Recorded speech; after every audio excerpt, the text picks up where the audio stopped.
Let's see what it does for this stop sign. Most of the times that time it ran it without even stopping. About half the times it runs halfway through and slams on the brakes.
Is your boyfriend causing you a lot of emotional distress that you don't know how to deal with? Expose him for being a Boeing whistleblower. What does that mean? What is that? What, hey, no, whoa, what is this? No, come on!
We have, as a country, I think, a complicated relationship with grief, but we do, as a country, have a tradition of honoring American presidents to the best of our ability with the kind of pageantry that Ryan is describing.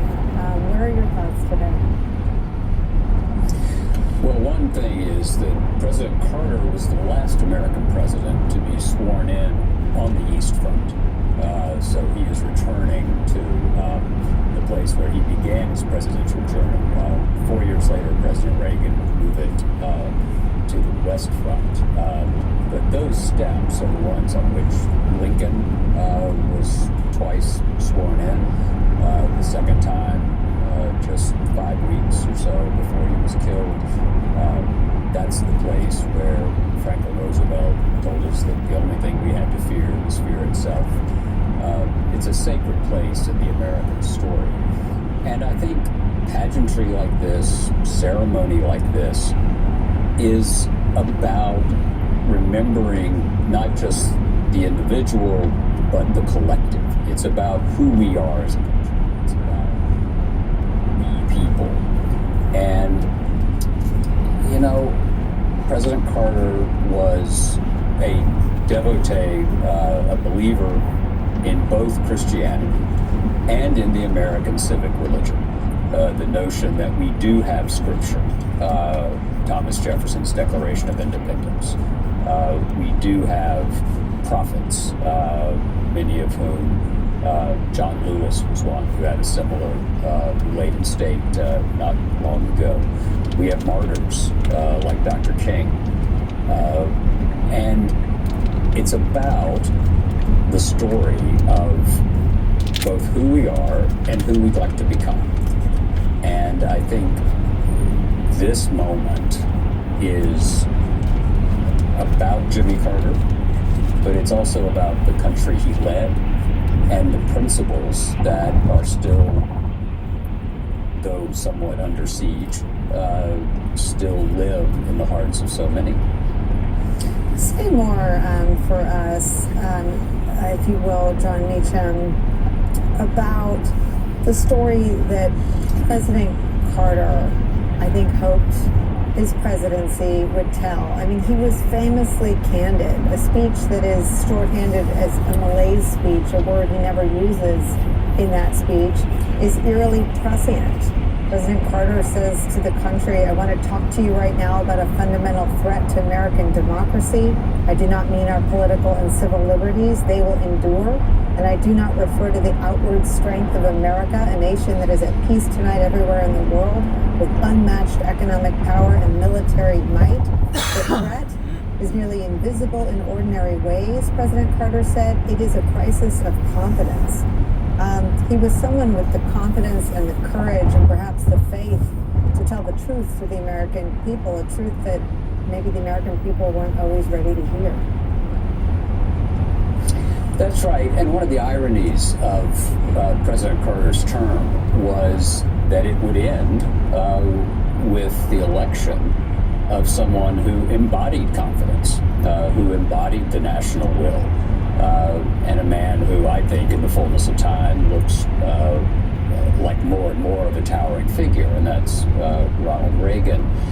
President Carter diagnosed the problem to some extent from a historical point of view, and Peter can check me on this. President Reagan may have helped solve it. So we had a diagnosis, and then we had a treatment.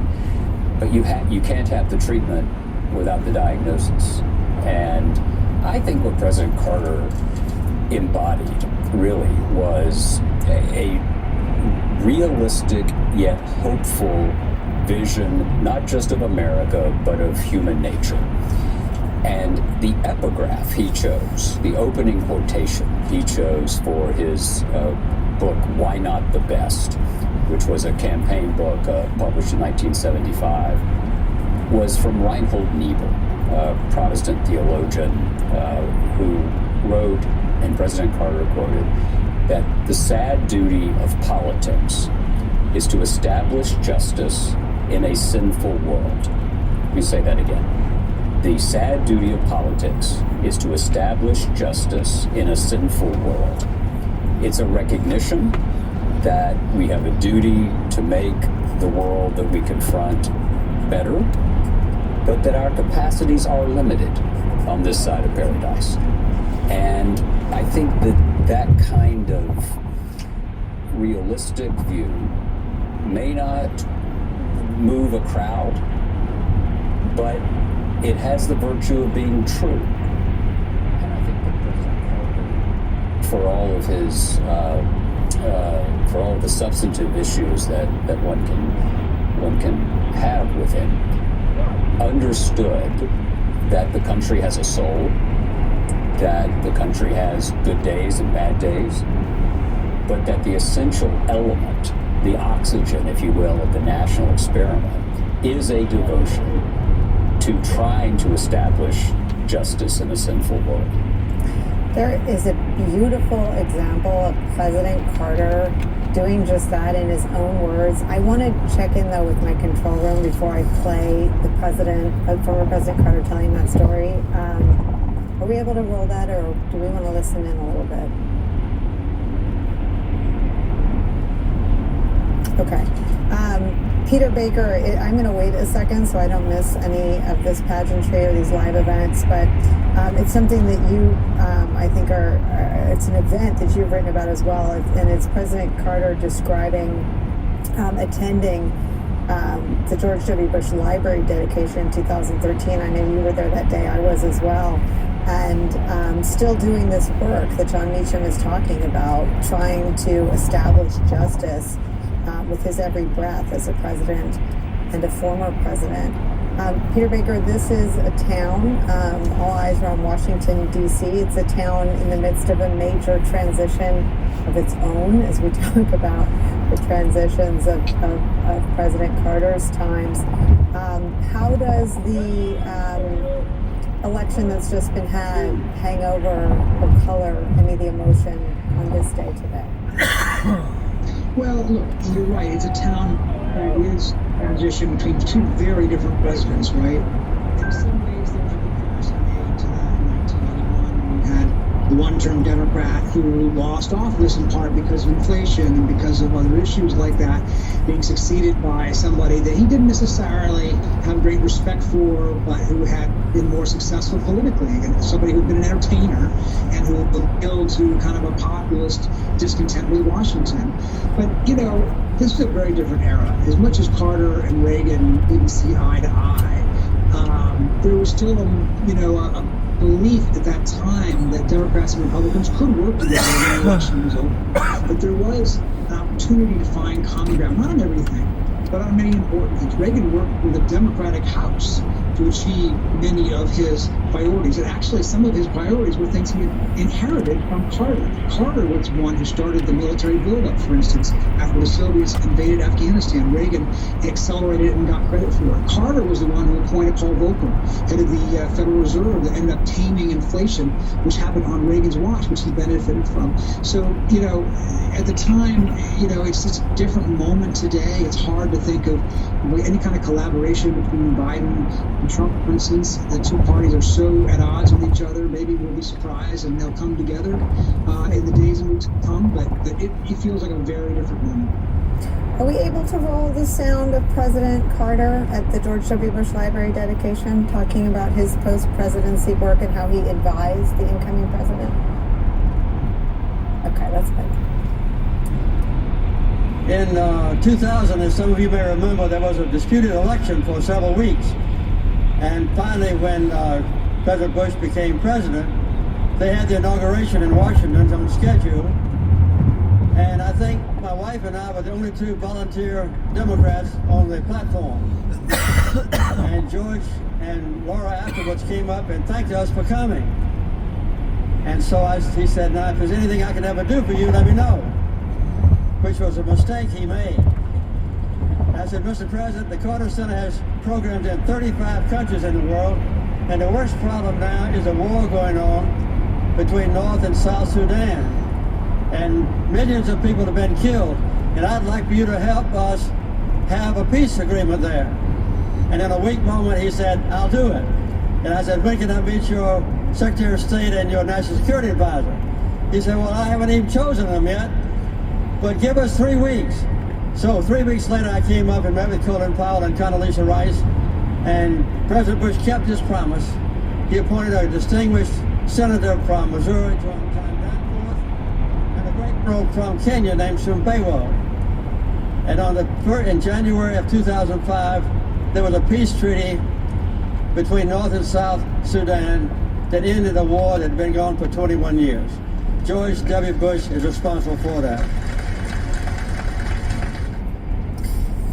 John Meacham, there's a humility and a grace and a devotion to what you just described, a devotion to justice, about which President Carter was relentless.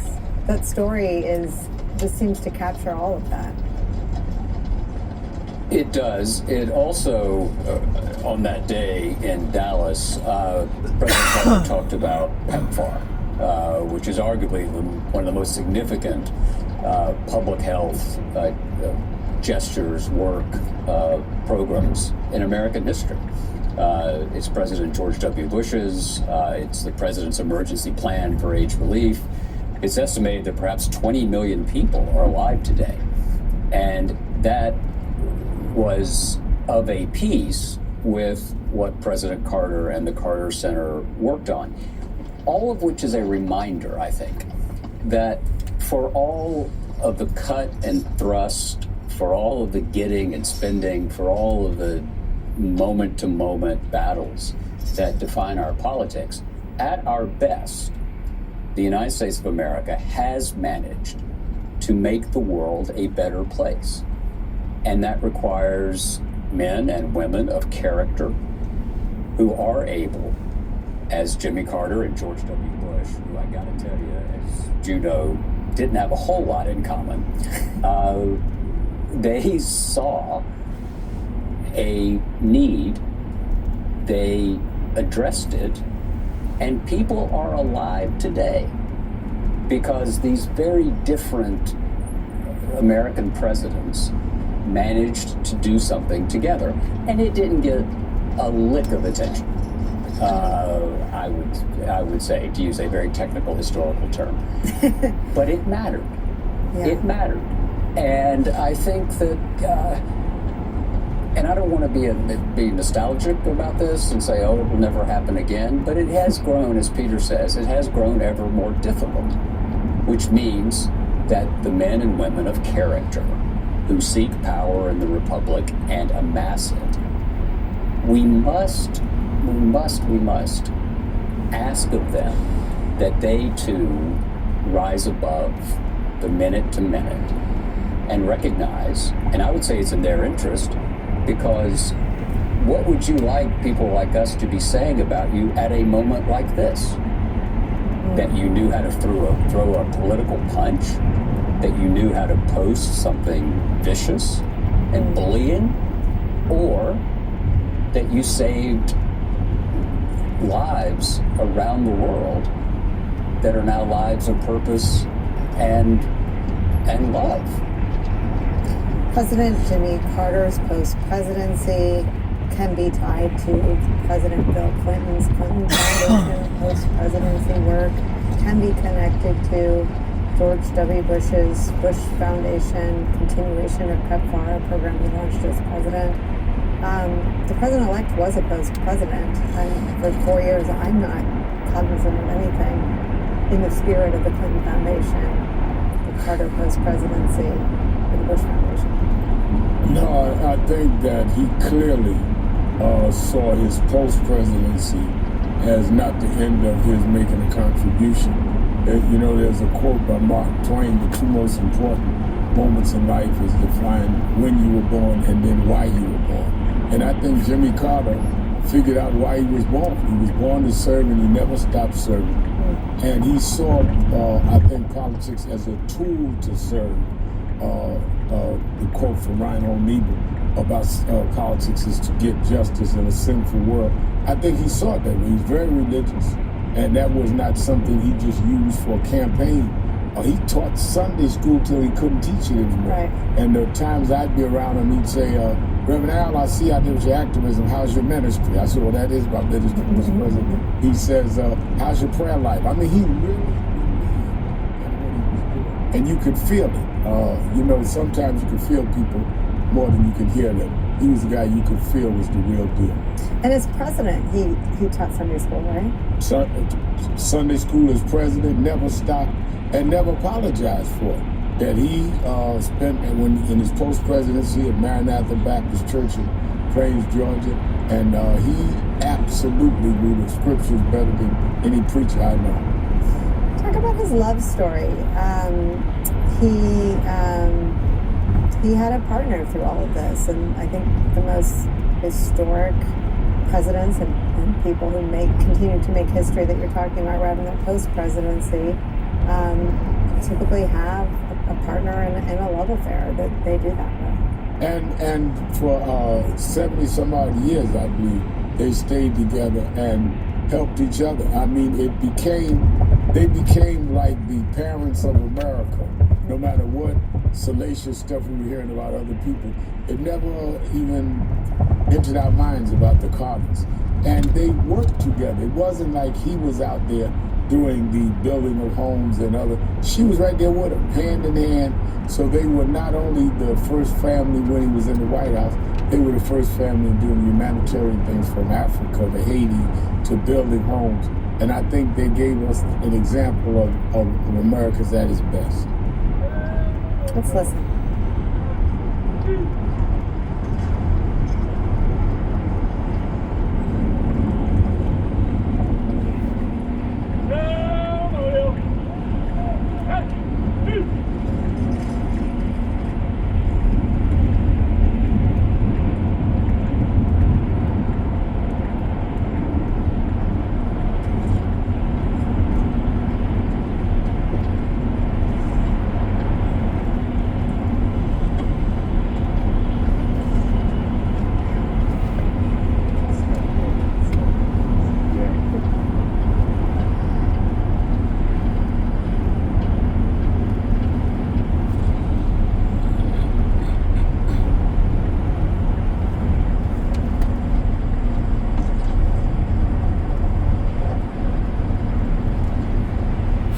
John Meacham, just talk us through what we're seeing.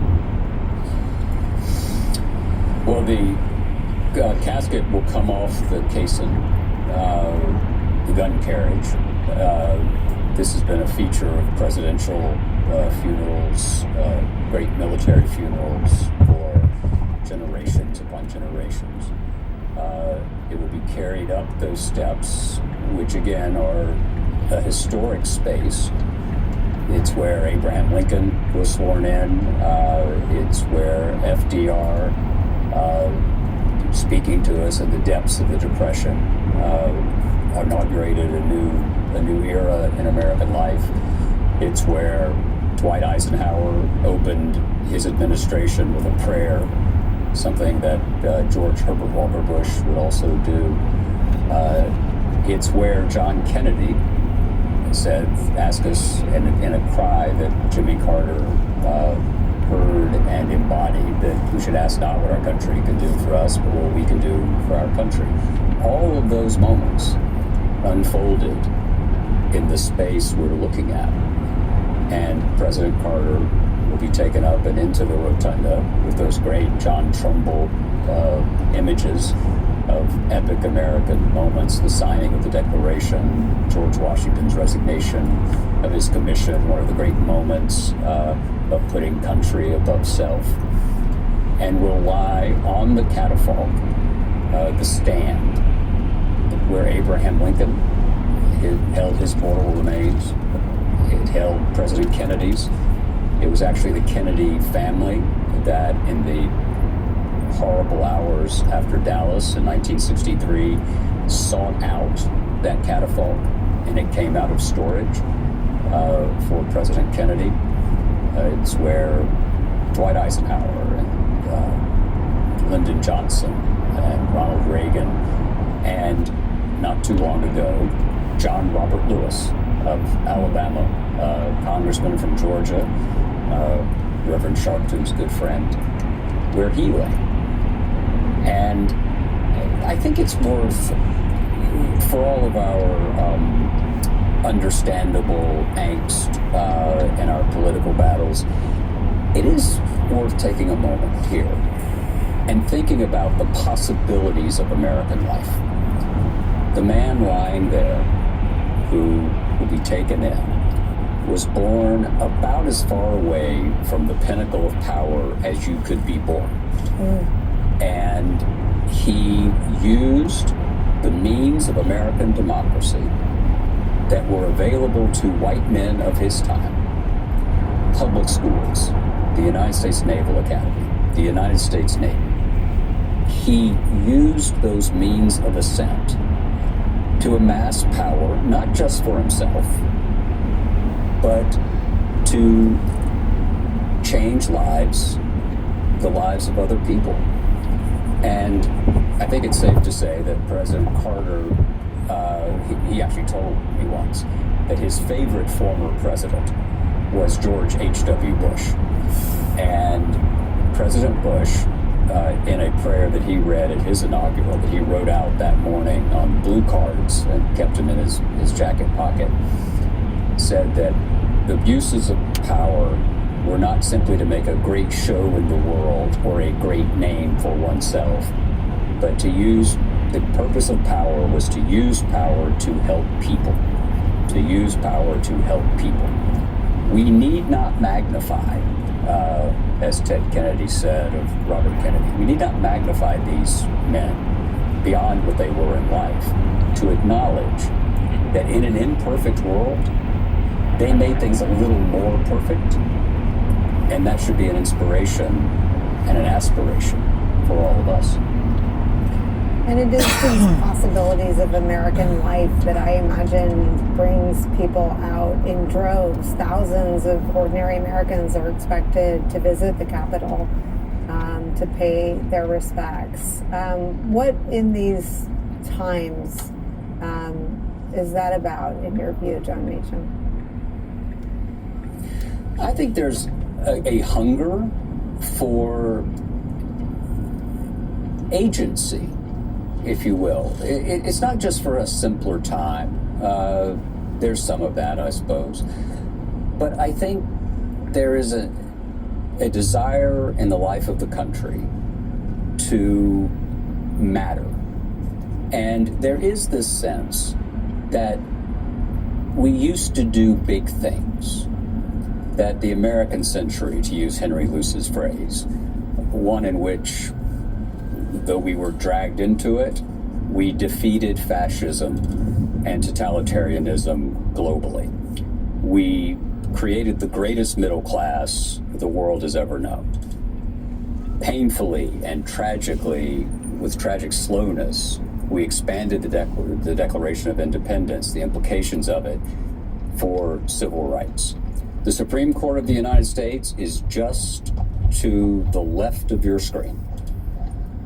And that's where, on the 17th of May, 1954, Earl Warren announced the opinion of the court, unanimous, in Brown versus Board of Education, which helped set in motion a painful yet ultimately glorious chapter in American life, a chapter that continues to unfold. And so to look at these images, to tell these stories, it's not about the good old days that can't be recovered. One of the points of history, I would argue, is to realize that imperfect people in the past, sinners, not saints, were able to make things a little bit better. Down the mall from where President Carter's remains are is where Martin Luther King stood on the 28th of August, 1963, and told us about his dream. Only after Mahalia Jackson thought he was losing the crowd, and she said, "Tell him about the dream, Martin," saving the day. I've always thought that was rather like the women at the tomb of Jesus, you know, who managed to, that was for you, Reverend. To announce good news. And so these stories, it's not come sit around the fire and let's, escape the present. Because they weren't escaping the present. Their present was complicated. Their present was tragic. Their present was full of threat and danger. And they managed to build a country that we still, for all of our disagreements and disputes, believe is worth defending. And Jimmy Carter was a general in that unfolding battle. So we honor him, not for particular policies, not for particular treaties, but we honor him for entering the arena and amassing power and leaving the world even if it's just a little bit better. That's what we're called to do in a fallen, frail, and fallible world. That's why that's why these moments are so important. Yeah.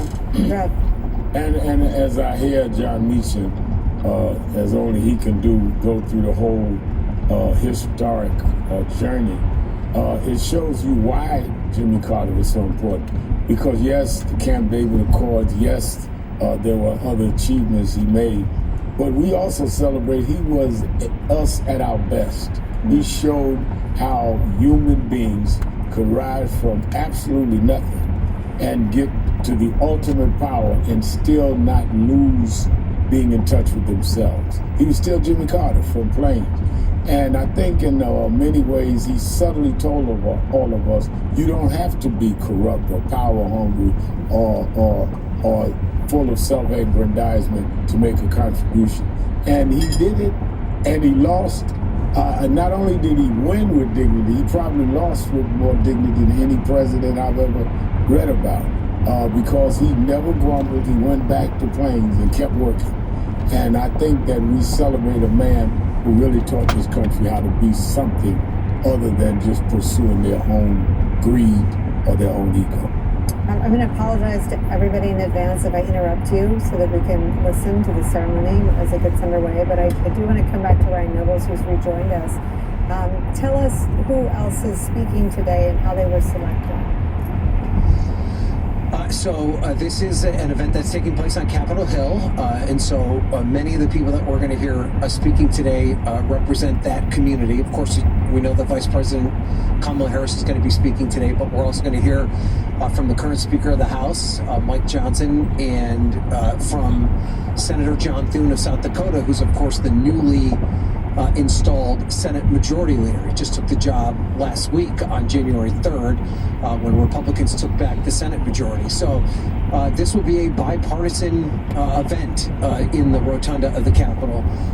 In a time of bitter partisan politics, we're going to hear from both Republicans and Democrats in honoring a president that attempted to reach across the aisle. And, you know, it's worth pointing out, Nicole, that when Jimmy Carter took office, he had majorities in both the House and Senate. The Democrats controlled both the House and Senate, and he controlled the White House, much like Donald Trump will have when he is inaugurated here on January 20th, control of both the House and Senate. Of course, the margins were a little bit different in the 70s than they are in this current era of partisan politics, but nonetheless, this is an opportunity for these Republican leaders and Mike Johnson and John Thune to talk about ways for the country to come together, that we have more in common than what we disagree about, and perhaps use Carter's legacy to explain that.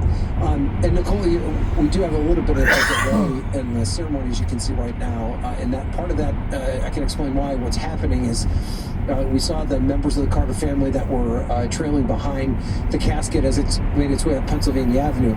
They're in the process right now of making their way through the complex maze that is the United States Capitol to get to the top of those east front steps, where they will stand at the top of those steps to help receive the casket once it makes its way up the steps and before it is then put there to lie in state inside the rotunda. So that's part of what is taking this process a little bit longer than what we'd anticipated here.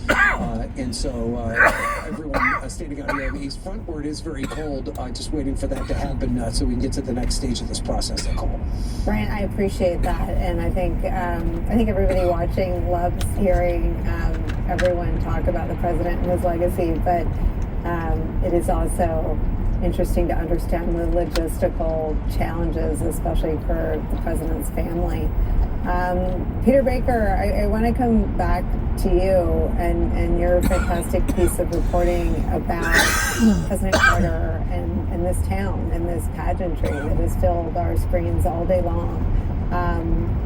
The pageantry didn't start in Washington. Obviously, it started at the Carter Center, and he will leave Washington after he is honored by the public and by bipartisan members of Congress. But this opportunity to have these stories of the successes of his presidency told was very important to him, I understand, from people who knew him and knew him as president and as a post-president.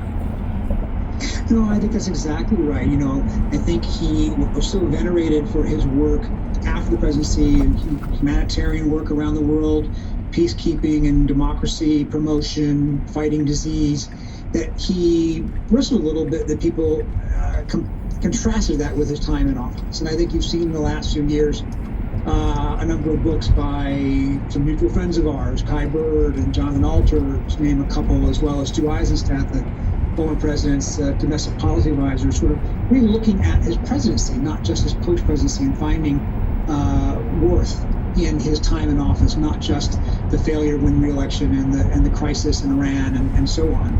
And I think he wanted, Jimmy Carter, former President Carter, wanted that to be remembered too, not just his time out of office. So it's a remarkable, I think, expression of a life that was pretty full. In 100 years, imagine what he did over the course of that time. And he'll be brought back, as you say, after the cathedral ceremony on Thursday. He'll be flown back to planes.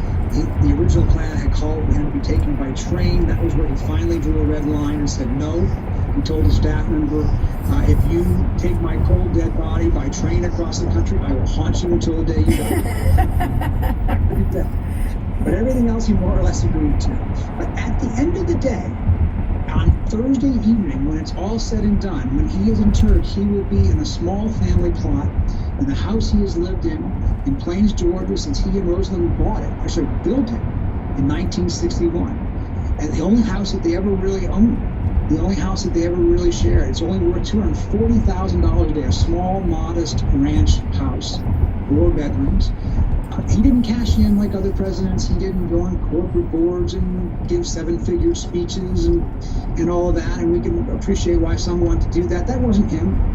He not only talked the talk, he walked the walk. He lived his values. And I think that the end of his journey in Plains, Georgia on Thursday evening, a contrast to the grandeur and the majesty we're seeing here today and we'll see on Thursday at the cathedral, speaks to the totality of his life in a way that's very powerful. Let's listen in for a moment.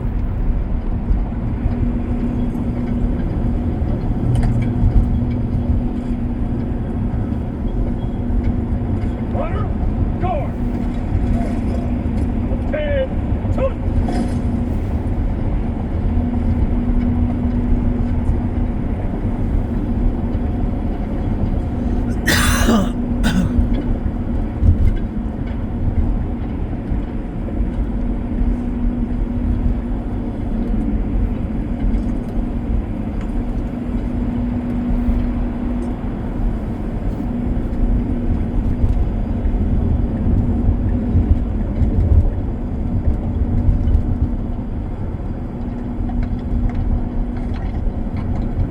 definitely getting aggressive in these lane changes. Although, let's see, it's got to be in the left lane, so let's give it a second to figure that out. Otherwise, we're taking over here because you are about to go down the wrong freaking road. Better do it.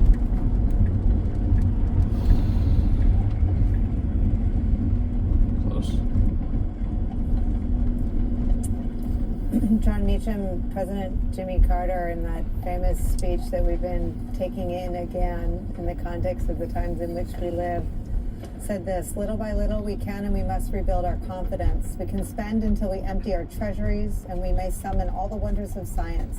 But we can succeed only if we tap our greatest resources, America's people, America's values, and America's confidence.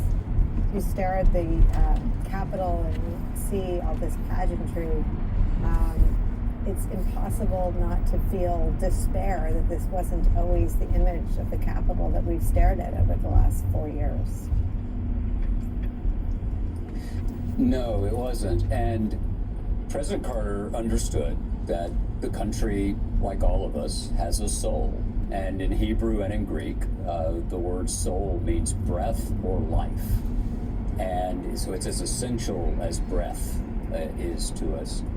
And about 4 years ago, I was privileged to spend a day with President Carter and Vice President Mondale, and we talked about the soul of America. And I asked him, what's the central characteristic? And without hesitation, President Carter said, equality. Equality.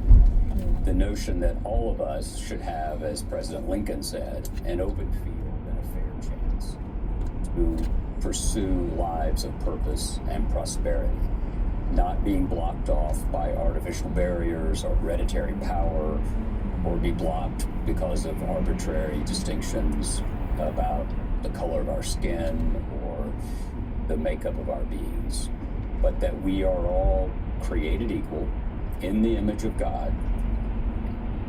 We are therefore sanctified, and our value, our worth comes not from around us, because someone around us could take it back, but from above, and is therefore sacrosanct. And that's the vision of reality that drives our great faiths and drove Jimmy Carter. Right. I think that is not only true, I think that is something we ought to stop and think about, because he absolutely was one that was biblically based, and he felt he was doing the work he was born to do. And I think that because of that, he was not only a good president in some sense, he became a great man in every sense.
Ready, step.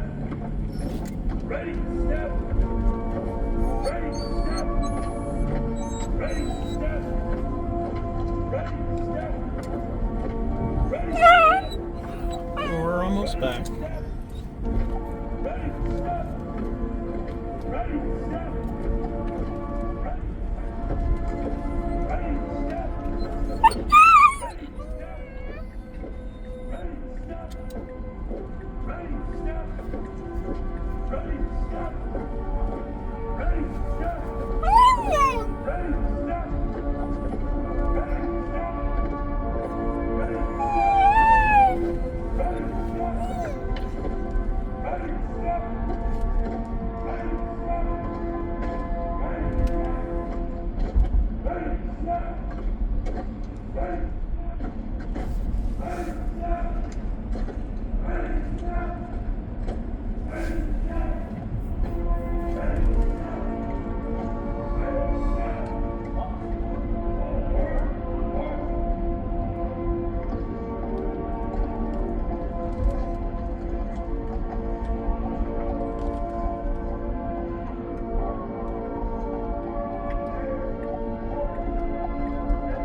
Don't bite me, I'm petting you.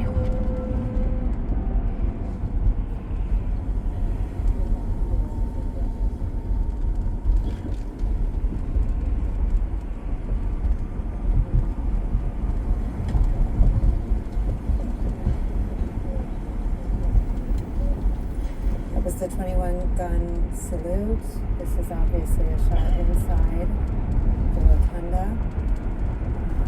Supreme Court justices in attendance, members of Congress, former Speaker Pelosi, family filing in.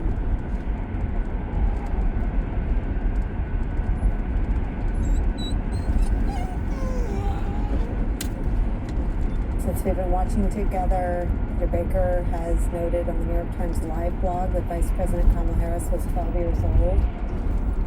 President Carter was inaugurated. Senator John Thune was 16, and Speaker Johnson, also expected to eulogize the former president today, was about to turn 5. Span of a lifetime.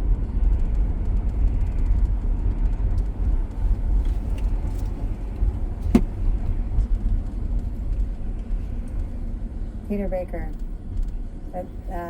that note, that additional reporting really brings to life the span and scope of President Carter's life of service. Well, it talks to the new generation that we're seeing in that hall, right? These are people who didn't actually experience the Carter presidency as adults, certainly not as politicians. It's such a young-looking crowd. You see in the faces there, people like Pete Buttigieg, right, the Secretary of Transportation. You see a number of younger lawmakers, senators, and congressmen who didn't experience that time, though it only through history or through the recollections that we're sharing with people like John Meacham and Reverend Al. And it's a striking thing how long and important a role Jimmy Carter's played on this national stage that he has, lasted until this moment. And I wonder what they're thinking. I would love to read some minds there and think, are taking anything from this? And if so, what lessons do they draw? Or when it's all over, would they simply go back to their offices and put out more press releases, of the sort we've seen in the last few years. There is, of course, one politician who does remember President Carter in a contemporary way. That's President Biden. He's not here today. He's traveling in California, but he'll deliver today. He was the first Democratic senator to endorse Jimmy Carter's run for president in 1976. So he has a very real memory, of course, for President Carter as a fellow politician and as a fellow member of the President's Club. And I think that when he gives that eulogy, that will give it extra force and poignancy. We're waiting to their knock at the door, which will signify that they are about to bring former President Carter into the United States. There's Vice President Kamala Harris, her husband, again, standing next to Speaker Mike Johnson, Ryan Nobles.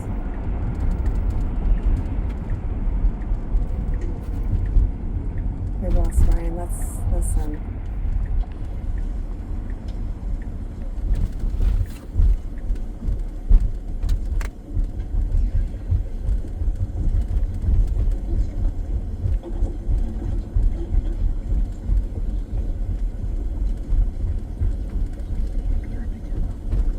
Meacham, Peter Baker with the $64 million question. What will happen after this moment of quiet reflection and honoring a man who gave his life to public service? Your thoughts? And it's putting the wrong turn signal on again, so I'm guessing it's not going to pull into the driveway.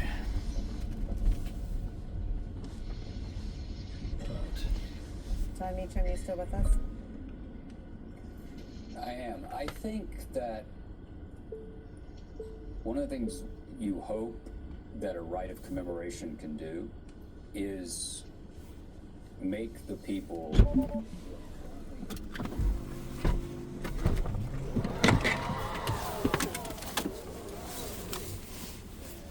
Okay, you're free.